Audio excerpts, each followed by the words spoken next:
Trump authorizes military to take control of federal land along the U.S. southern border. President Donald Trump sent a memorandum to 4 federal department heads Friday night, instructing them to allow the military to use and take jurisdiction of federal land along the U.S.-Mexico border.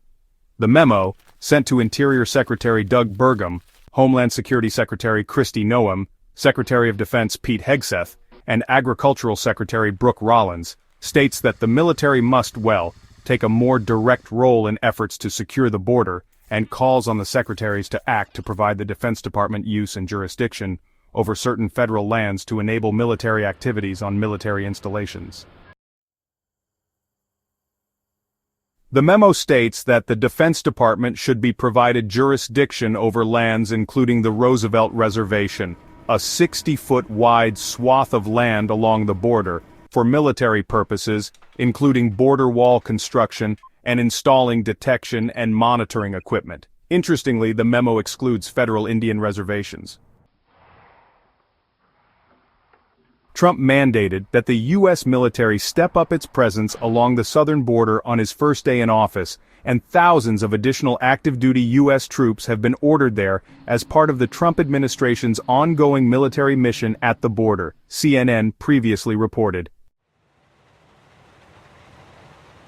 Because Trump has declared a national emergency at the border, according to the memo, Burgum may make withdrawals, reservations, and restrictions of public lands to provide for the utilization of public lands by the Department of Defense. The memo also confirms what CNN reported last month was in the works plans for the military to take command of a swath of territory along the border by designating federal lands as a military installation. Migrants who cross in this area would be put into holding for trespassing onto a military property, CNN previously reported, until the Department of Homeland Security could arrive to pick them up and deport them, putting the military in the position of effectively detaining migrants, something that is traditionally a law enforcement function. The military is prohibited from carrying out domestic law enforcement under the 1878 Posse Comitatus Act, but by describing the zone as a holding area, DoD could feasibly circumvent that law. The memo explains that the 4 agency heads will initially implement this memorandum on a limited sector of federal lands designated by Hegseth. However, at any time, Hegseth can extend activities under the memo to additional federal lands along the border. The memo further states that members of the armed forces will follow rules for the use of force prescribed by the Secretary of Defense. The Trump administration has tightly restricted access to the president's daily intelligence brief. The Trump administration has, really tightened the number of people who have access to President Donald Trump's highly classified daily intelligence report, 5 sources familiar with the move told CNN. Administration officials planned from the very earliest days of Trump's second term to cut access to the so-called President's Daily Brief, or PDB, in part because, during his first term, details from the report were sometimes leaked to the press. This contributed to the president's sense that the intelligence community was perhaps trying to undermine him. Initially, White House Chief of Staff Susie Wiles was personally approving who had access, one of the sources said. Now, Tulsi Gabbard, who was sworn in as Trump's Director of National Intelligence in February, oversees the document and has taken responsibility for who has access. It's not unusual for new administrations to rejigger who has access to the PDB, and, career intelligence officials responsible for putting it together typically approach a new administration to ask who should receive it. Officials often move, at least at first, to limit access. But Trump, since he was first elected in 2016, has harbored a deep mistrust of the intelligence community, and in his second administration, he has appointed officials who openly share his suspicions. Current and former officials say the move to limit access to the PDB comes against the backdrop of the president and his top officials' determination to quash leaks and bring to heel what they see as subversive elements within the intelligence community, highlighting what one U.S. official described as ongoing large distrust issues.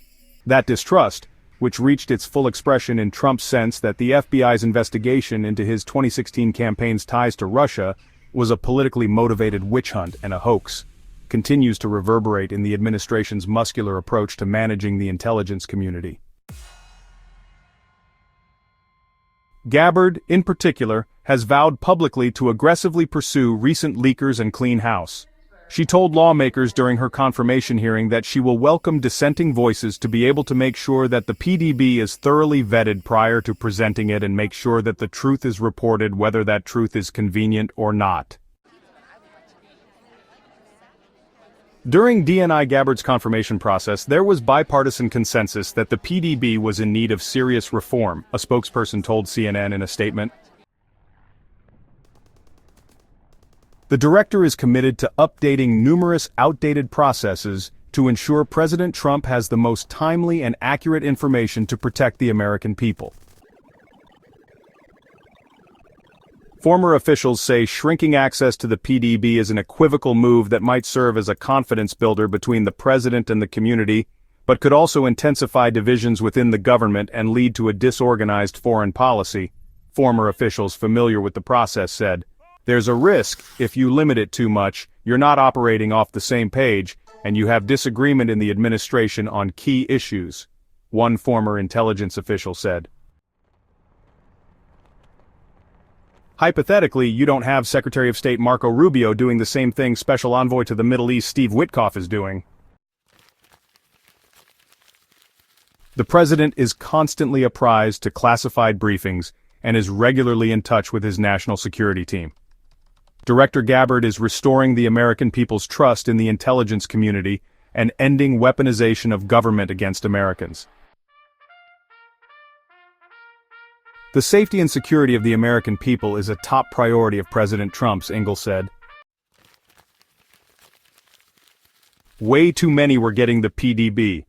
The PDB, which has existed in some form or another since the Kennedy administration, has been presented in different formats under different presidents, but it is widely regarded as one of the most important documents the U.S. government produces, containing some of the most sensitive and up-to-date analysis it has.